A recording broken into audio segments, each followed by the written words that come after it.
Salam, hər vaxtınız xeyir olsun. Bu videoda 9 mart 2025 tarixində 11-ci siniflər üçün keçirilmiş buraxılış imtahanına düşən riyaziyyat suallarının izahlarını paylaşacağam. 61-ci sualda deyir, ifadənin qiymətini tapın. Burada ayrı-ayrılıqda köklərin altındadır, amma köklərin dərəcələri, yəni bax burada yazılanlar eyni olduğuna görə, yəni hər ikisi 2 olduğuna görə bunu bir kökün altında yaza bilərik. Və bu şəkildə bir kökün altında yazırıq. Bu da bərabər olur kök adda. Bax, A çıx B, A üstəgəl B hasildir. Müxtəsər vurma düsturuna görə biz buna A kvadratı çıx B kvadratı kimi yaza bilərik. Yəni 11-in kvadratı çıx, kök adda 21-in kvadratı. Bu da bərabərdir. 11-in kvadratı 121 edir, kök adda 21-in kvadratı da 21 edir. 121-dən 21 çıxanda kök adda 100 qalır və bundan da kök 10 çıxır. Doğru cavab C variantı. Növbəti sual, loqaritma 2 əsasdan 14-ün kvadratı çıxılsın 10-un kvadratı.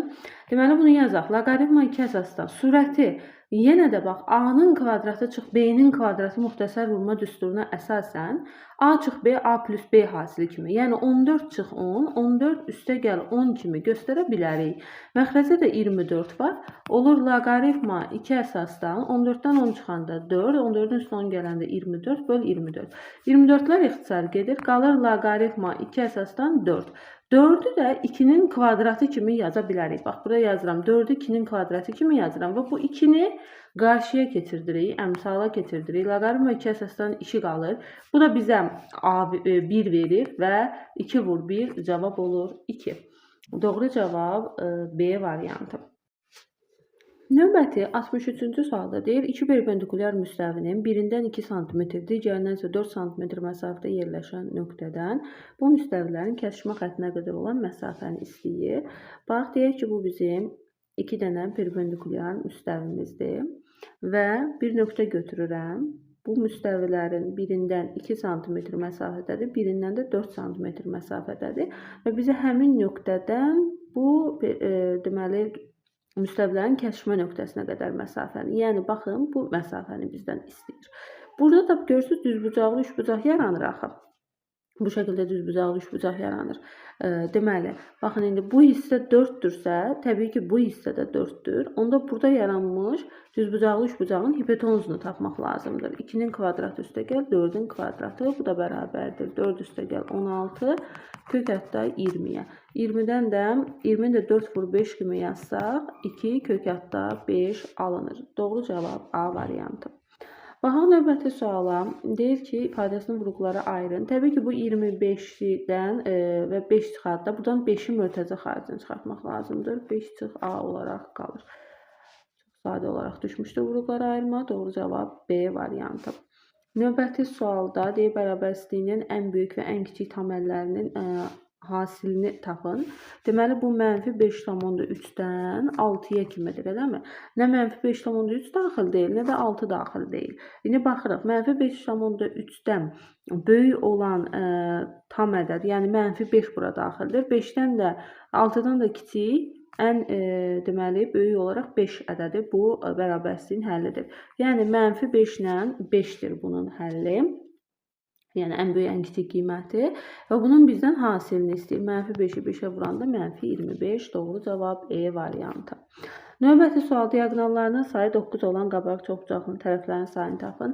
Deməli, qabaq çoxbucaqlının diaqonallarının sayı düsturu, yəni bütün diaqonalların sayı düsturu n vurulsun n çıx 3 böl 2-dir. Bu da 9-a bərabərdirsə, buradan n-i tapmaq lazımdır. N vurulsun n çıx 3 bərabərdir 18-ə və buradan n kvadratı çıx 3, n çıx 18 bərabərdir 0. Köklərini tapsaq, deməli,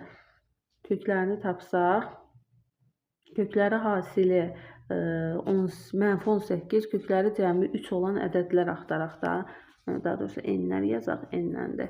N1, N2 olaraq yazsaq, hasil 6, 3-ün hasili 18 eləyir. Bir də cəmi 3 eləsin. Mən mənfi 3 yazmalıyam ki, 6 vur -3, -18 eləsin. 6 üstə gəl -3, -3 eləsin. Və Weir teoreminə əsasən bunu yazıram. Yəni diskriminant yox, bu şəkildə tapdım. -3 təbii ki, ola bilməz. Qabaqcıl bucağının tərəfinin sayı, yəni müsbət ədəd olmalıdır. Ona görə də doğru cavab 6D variantı. Baxaq növbəti suala. Deyir ki, kəsişməsi boş olmayan A və B çoxluqları üçün A-nın B-dən fərqli elementlərini, gəlin bunu L-Venn diaqramı çəkək. Bu A çoxluğu olsun, bu B çoxluğu olsun. Kəsişməsi boş deyil. Yəni burada hər hansı bir ədədlər olacaq. A-nın B-dən fərqli elementlərinin sayı 6. Yəni burada 6 dənə element var. B-nin A-dan fərqli elementlərinin sayı, yəni burada 4 dənə element var və bu birləşmənin ən kiçik qiymətini tapın. Birləşmənin düsturu nədir? Bax, A birləşir B-nin elementlərinin sayı, A-nın B-dən fərqli elementlərinin sayı, üstə gəl B-nin A-dan fərqli elementlərinin sayı, üstə gəl bunların kəsişməsidir də, elə. İndi bizə bunu veribdir 6, bunu veribdir 4 və bizə deyir birləşmənin ən kiçik qiymətini tapın və kəsişmə boş deyil deyir. Yəni boş olsaydı, yəni bunu bizə verməsəydi, biz ən kiçik tapmaq üçün buna 0 verərdik. Amma deyir kəsişmə boş deyil axı. Ona görə ən kiçik bura nə verə bilərik? 1 verə bilərik və tapırıq ki, deməli ən kiçik bu birləşmənin elementlərinin sayı 11 ola bilər. Doğru cavab B variantı. Baxaq növbəti suala. 2 kürədən birincinin həcmi ikincinin həcmindən 27 dəfə böyükdür. Birinci kürənin həcmi ikincinin həcmindən 27 dəfə böyükdür. Bu şəkildə yazdıq. Birinci kürənin səthinin sahəsi ikinci kürənin səthinin sahəsindən neçə dəfə böyük olar?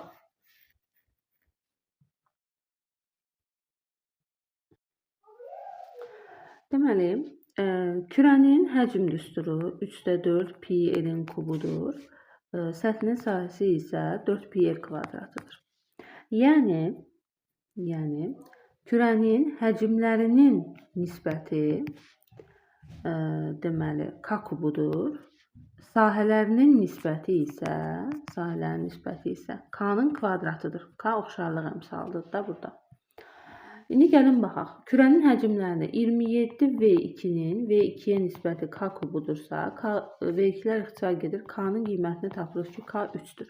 Və gətirib burada yerinə yazırıq. 3-ün kvadratı olur 9. Sahələrin nisbəti də olur 9. Doğru cavab D variantı. Baxaq növbəti suala. 69-da A parametrinin hansı qiymətində bu tənliyinin həlli var?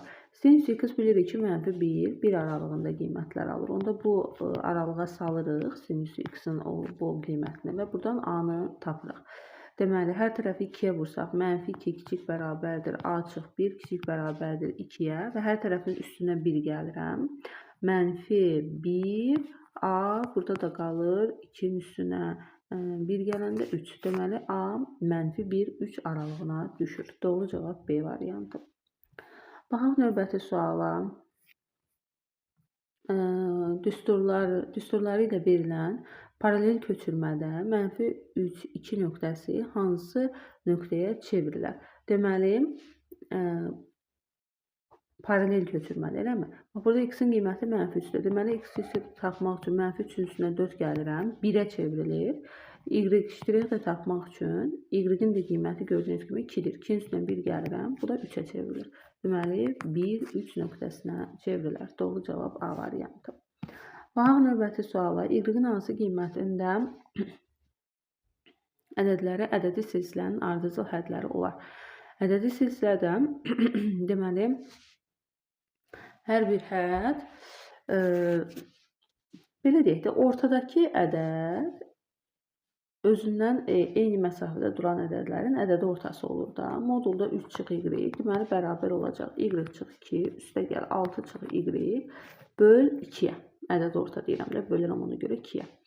Hesablasaq 3 çıx y bərabərdir. Y-dən y çıxanda 0, 6-dan 2 çıxanda 4 böl 2, yəni 2-yə bərabər olur.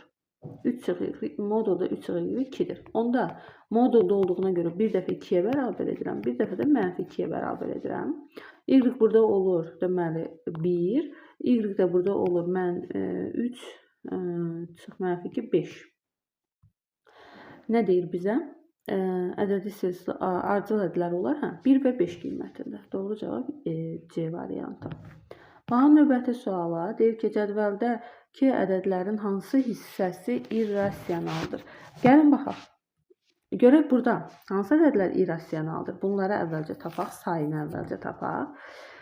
Deməli, kök ədədi 3 irrasionaldır. Bax, buna plus qoyum, irrasionaldır. Bu irrasional deyil, çünki 9-dan kök çıxır, 3 çıxır.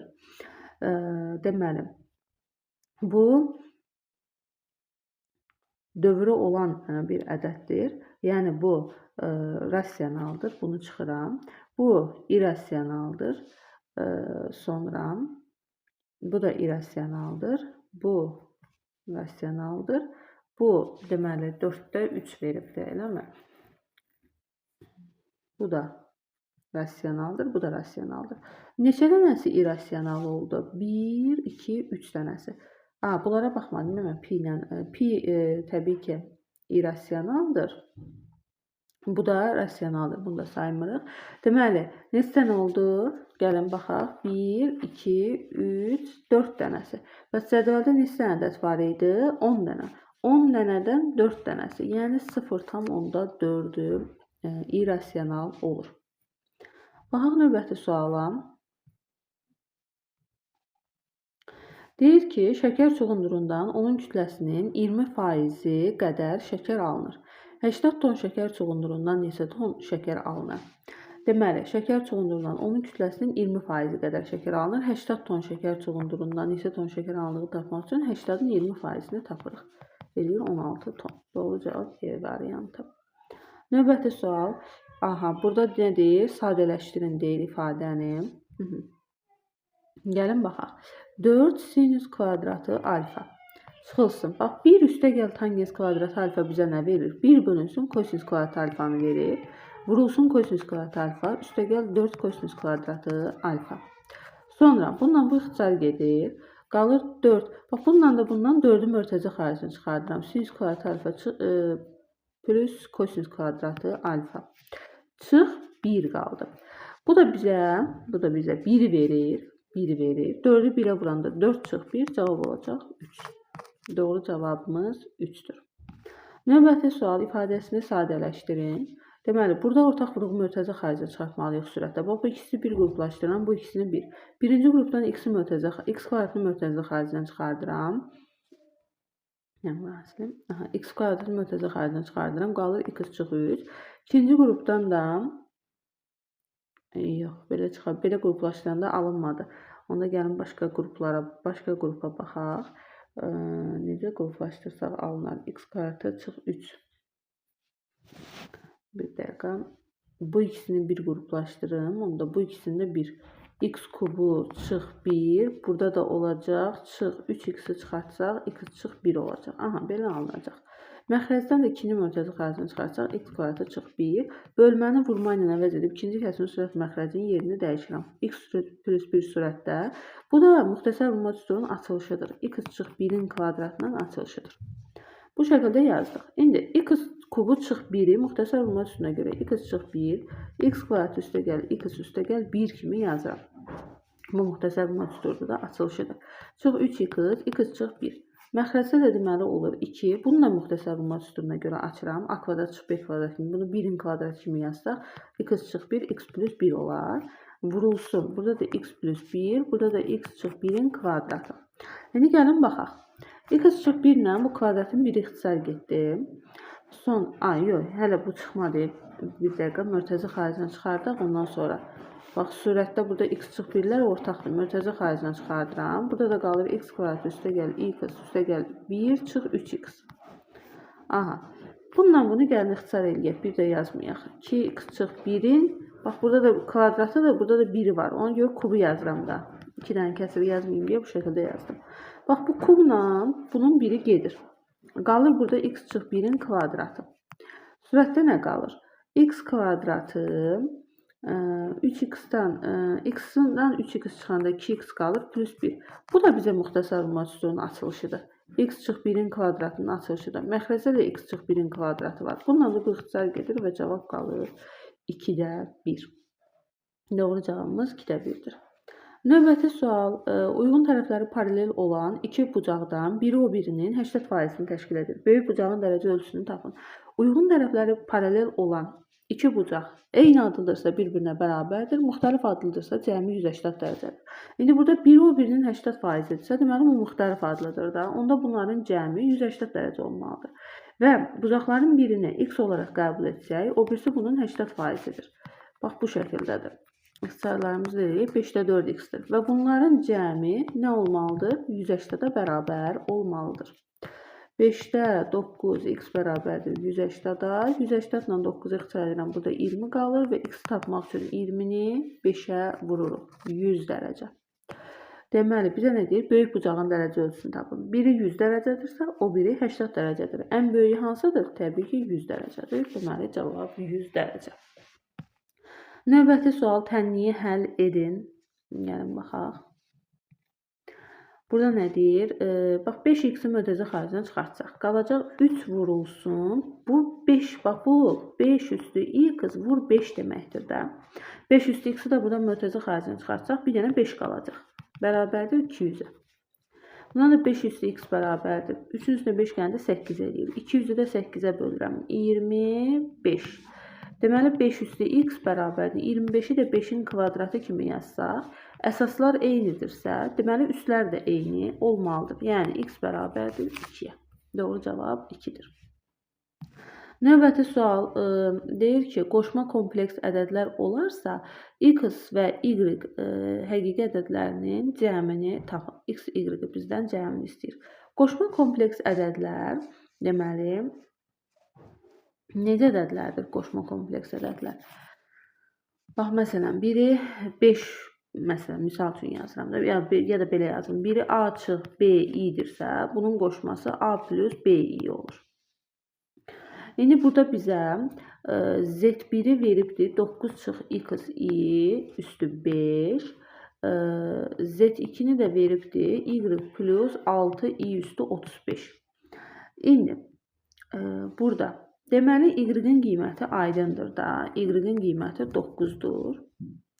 I üstü 5, burada da i üstü 35-dir. Deməli,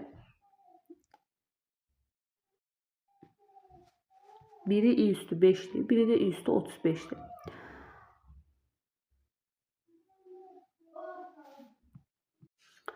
Burada indi bax bunun işarələri əksdir. Onsuz biri mənfi, biri müsbətdir. Deməli bu hissələr eyni olmalıdır. Yəni x i-nin üstü 5 bərabər olmalıdır 6 i-nin üstü 35-ə.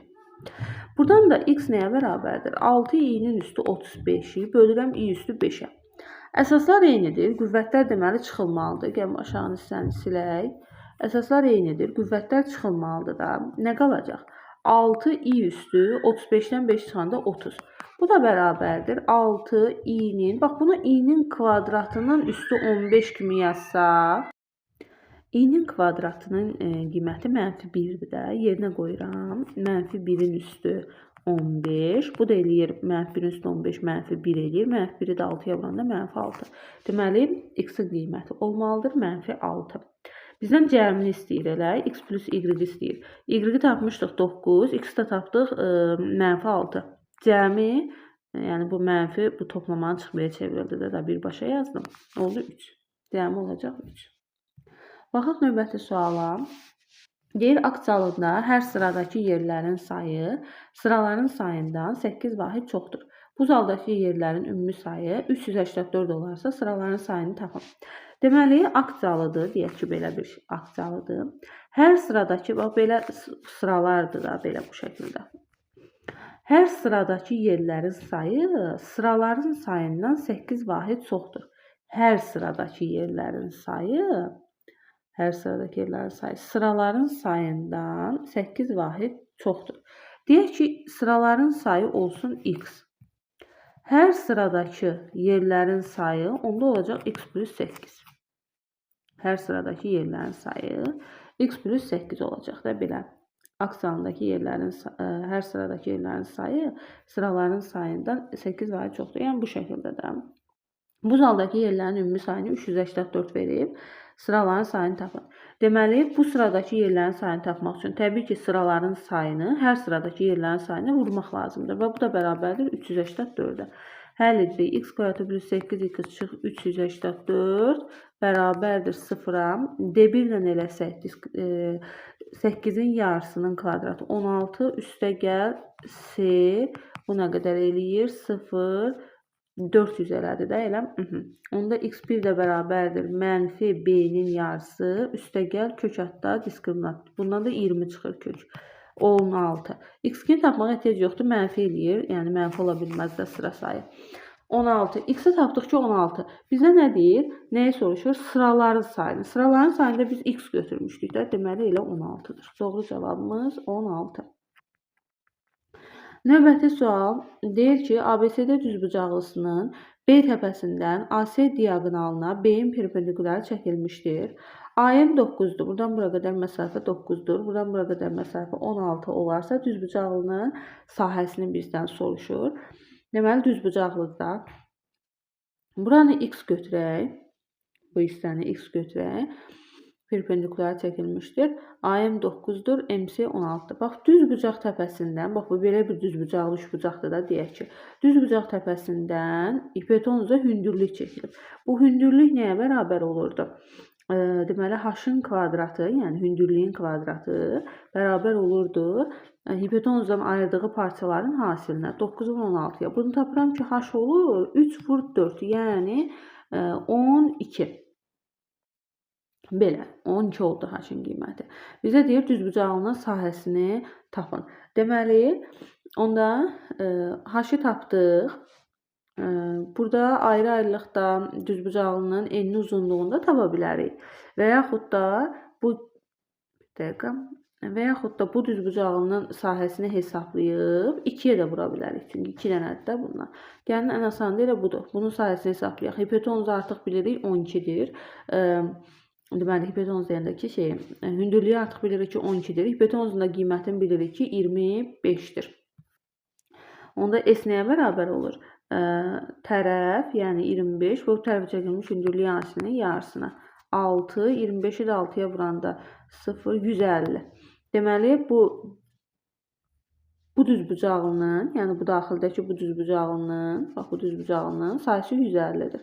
Bu 150-dirsə, bu da 150-dir. Və ümumi düzbucaqlının sahəsi 150 üstə gəl 150, 300-ə bərabər olacaq. Baxaq növbəti suala.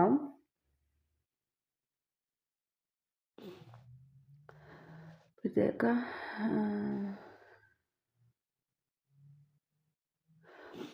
İndi növbəti sual 81. Deyir, supermarketdən keçirilən uduş kampaniyası çərçivəsində müştəriyə hər birində 5 AZN, 10 AZN və 20 AZN dəyərində alış-veriş kuponlarından yalnız biri olmaqla 28 zərf təqdim olunur. Bu dəqiqə supermarketdə keçirilən uduş kampaniyası çərçivəsində müştəriyə hər birində 5 AZN, 10 AZN və 20 AZN dəyərində alış-veriş kuponlarından yalnız biri olmaqla 28 dənə zərf təqdim olunur. Hərəsində hansısa var da. 20 AZN-lik kuponların sayı 10 AZN-lik kuponların sayından 2 dəfə azdır. Gəlin belə yazaq. Bu 5 AZN-lik kupon, bu 10 AZN-lik kupon olsun. Sayını yazacağım da. Bu da 20 AZN-lik kuponların olsun. İndi gəlin baxaq. Hissələri silim. İndi gəlin baxaq. Deyir ki, bizə 20 AZN-lik kuponların sayı 10 AZN-lik kuponların sayından 2 dəfə azdır. 10 AZN-likdən 2 dəfə azdır. Deməli, onda bu 2x-dırsa, bu x-dir da. 20 AZN-lik 10 AZN-likdən 2 dəfə az oldu. Sonra 5 AZN-lik kuponların sayından isə 16 ədəd azdır. 20 AZN-lik 5 AZN-likdən 16 ədəd azsa, bu onda x plus 16-dır da. Müştərinin təsadüfi seçdiyi 2 zərfdəki kuponların ümumilikdə 30 AZN dəyərində olması hadisəsinin ehtimalını tapın. Cəmi 28 dənə zərf var da. Bax, bunların cəmi 28-dir. Gəlin görək hər deməli məbləğdən neçə dənə zərf var. Toplayıram x plus 2x plus x plus 16 bərabərdir 28-ə. 3, 4x bərabərdir 28-dən 16 çıxıram 12-yə. X də bərabərdir 3-ə. X-i tapdım 3-dür. Onda artıq mən buradakı zərflərin hərəsini, deməli bu qiymətlərin hərəsindən neçəni bilirəm. Bax 3 dənə bundadır. 3 vur 2 6 dənə bundandır. 3 plus 16 19 dənə də deməli 5 AZ-li zərf var. İndi ehtimalımızı tapırıq. Deməli, məxrəcdə bizə deyir ki, təsadüfi seçilən 2 zərfdəki kuponların ümumilikdə 30 AZ-in dəyərində olması. 30 AZ-in dəyərində olması məxrəcdə mümkün hallarının sayını yazaq. 28 dənə kupon var. Biz bundan ikisini seçməliyik. Surətdə isə yazmalıyıq əlverişli halların sayını. 30 AZ-in dəyərində olması üçün 10 manatlıq və 20 manatlıq kuponlar seçməliyik də. Bir dənə 10 manatlıq, bir dənə də 20 manatlıq kupon seçməliyik. İndi gəlin baxaq. 6 dənə 10 manatlıq kupon var. Bundan bir dənə seçməliyik. 3 dənə də 20 manatlıq kupon var. Bundan bir dənə seçməliyik. Məsələn, hesablayırıq. 6 faktorial bölünsün 5 faktorial vurulsun. 3 faktorial bölünsün 2 faktorial. 3-dən 1 çıxıram da. Yəni burada da 28 faktorial bölünsün. 28-dən 2 çıxıram. 26 faktorial vurulsun 2 faktorial. Nə qaldı? Surətdə bunu 6 vur 5 faktorial yazsaq. Burada da 3 vur 2 faktorial yazsaq. Məxrəcdə də 28 vur 27 vur 26 faktorial yazsaq. Burada da 26 faktorial vur 2. İndi ixtisarlara baxaq. 5 faktorial 5 faktorial ilə getdi. 2 faktoriallar getdi. 26 faktorial getdi. 28 ilə də 2-ni ixtisar edirəm. Burada 14 qalır. 14 vur 27. Surətdə də 6 vur 3 qaldı. Elə? Məsələn. 3 ilə 27 ixtisar edirəm. 9 qalır. 1 qalır. Burada da 2 ixtisar edirəm. 3 qalır. 7 qalır. 3 ilə də 9 ixtisar edirəm. 3 qalır və 3-ü 7-yə vururam. 21-də 1. Ehtimalımız deməli olur 21-də 1. Belə, baxaq növbəti suala. Növbəti sualda nə deyir? Deyir ki, A, B, C üçbucağında ABC üçbucağının AB və AC tərəflərinə mərkəzi O nöqtəsində olan çevrəyə uyğun olaraq K və C nöqtələrində toxunur. Bax, çəkirəm, çevrəmiz. Biraz balacaladım. Çevrəm. Bax, bu şəkildə də toxunanlar verilib. Mərkəzdən keçir. O nöqtəsindən. Bura B, bura K, A, C. Burada M yazır. İndi bizə nə deyir? Deyir ki, ABC üçbucağında AB və AC tərəfləri uyğun olaraq O nöqtəsi, mərkəzi O nöqtəsi olan çevrəyə K və C nöqtələrində toxunur. ABC, bucaq ABC, ABC. Bax, bu bucaq 40 dərəcədir. KMC qövsünün dərəcə ölçüsünü bizdən soruşur. Bax, bu qövsün dərəcə ölçüsünü bizdən soruşur. Deməli, bax, bu çevrədir. Bu da ona toxunandır. Bir də mərkəzdən keçən kəsəndir. Bu 40 dərəcədirsə, bu hissə ilə, bax, bunun cəmi 90-dır. Bu bucağın cəmi 90-dır. Ona bura 40 dərəcədirsə, deməli, bax, bu qövs 50 dərəcədir. Gəlin, üstündə yazaq. Bura bir M deyək, məsələn. MK qövsü olur 50 dərəcə. Və bu da tam olaraq bu isə çevrənin tam yarısıdır da. Görürsünüz, mərkəzdən keçir. Tam yarısıdır. 180 dərəcədir də dərəcə ölçüsü. Onda KMC qövsünün dərəcə ölçüsü 180 dərəcə çıx 50 dərəcə olacaq 130 dərəcə. Doğru cavab 130 dərəcə. Baxaq növbəti suala. Növbəti 83-cü məsələdə deyir ki, açılışı şəkildə verilmiş düzgün piramidanın tam səthinin sahəsi 360 dərəcə olarsa, apofemin uzunluğunu bizdən soruşur. Oturacağın sahəsində verib 100 dərəcə. Deməli, piramidanın tam səthinin sahəsi S yan səthinin sahəsi üstəgəl S oturacaqla tapılır. Tam səthinin sahəsi 360. Yan səthinin sahəsini bilmirik. Oturacaq da verib 100. Onda buradan yan səthinin sahəsini tapa bilərik ki, 360 çıx 100, 260 dərəcədir. Bunu tapdıq. 260 dərəcə olduğunu tapdıq yan səthinin sahəsini. Yan səthinin sahəsi, bax, düzgün piramida olduğuna görə, deməli, bunun bax, bu oturacağı kvadratdır da. Kvadrat olduğuna görə və sahəsi də 100 olduğuna görə, deməli, bunun tərəfləri 10 imiş ki, sahə 100 imiş. Bu da apofemdir də, hündürlükdə. Bunu da x götürsək, bax, bu üçbucağın yan səthinin sahəsini, bax, bir dənə üçbucağın sahəsini yazsaq, oturacaq və bu tərəfə çəkilmiş hündürlüyü hasilinin yarısı ilədir da. Yəni 5h-dır. Bundan da 4 dənədir də burada.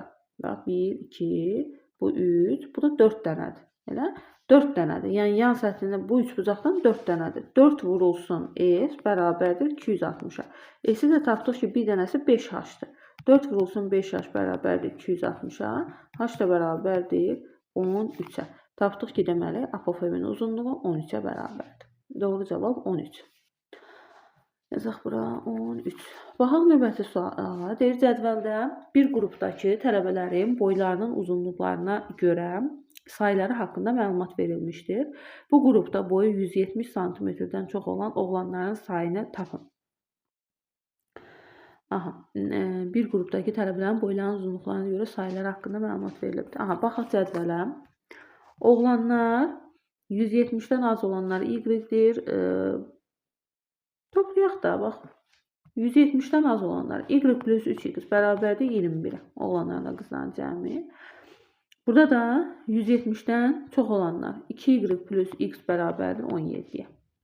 Buradan hər tərəfi mənfi 3-ə vuraq. X-lar getsin, çünki bizə Y lazımdır da. Y plus 3x bərabərdir 21-ə. Mənfi 6Y çıx 3x bərabərdir mənfi 51-ə. Tərəf-tərəfi toplasaq, Y-in üstünə mənfi 6Y, mənfi 5Y, X-lar getdi. 21-dən də çıxan üstünə gəlir mənfi 51, eləyir mənfi 30, Y olur 6. Y-i tapdıq 6-dır. Bizdən də deyir, boyu 170-dən çox olan oğlanların sayını tapın.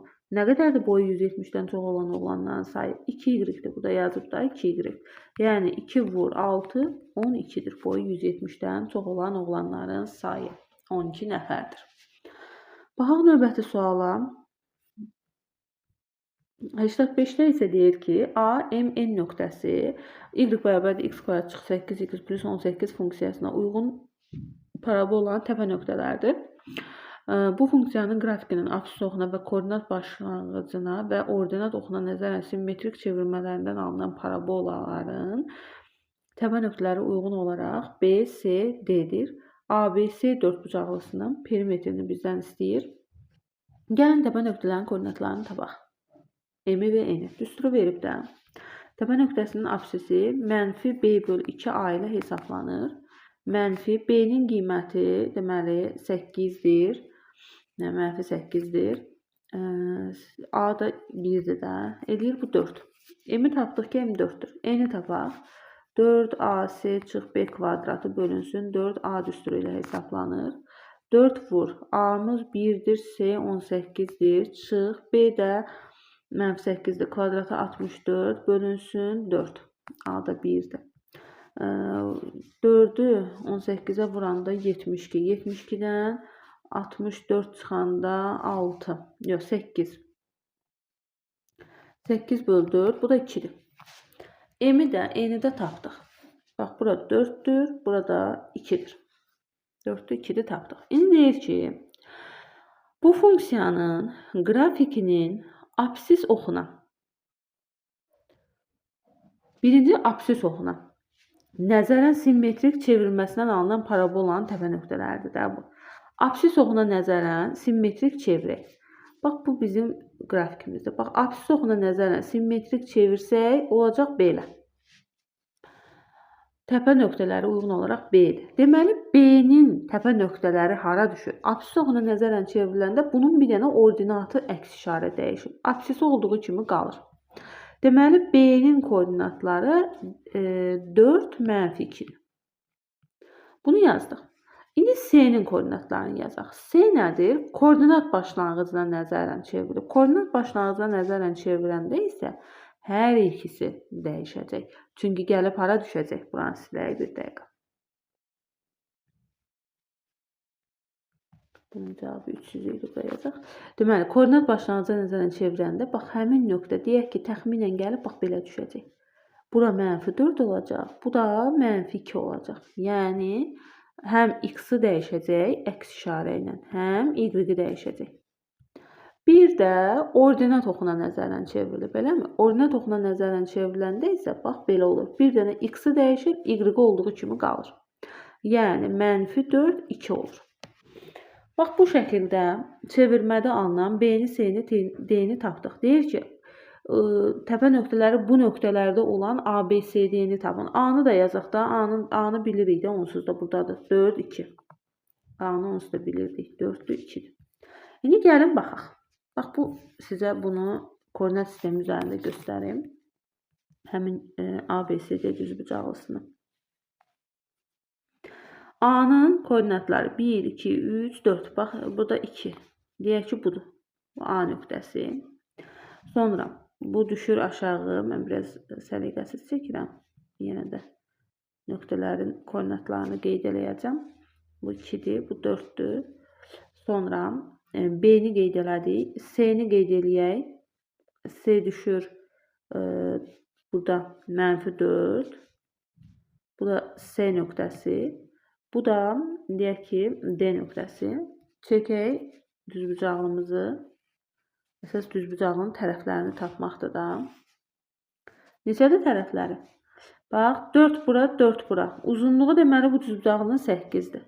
2 bura, 2 bura. Eni də deməli 4-dür. Bizdən nəyini istəyir? Perimetrini. Perimetr ABCD 2 vurulsun, 4 üstə gəl 8. Eni üstə gəl uzunluğu.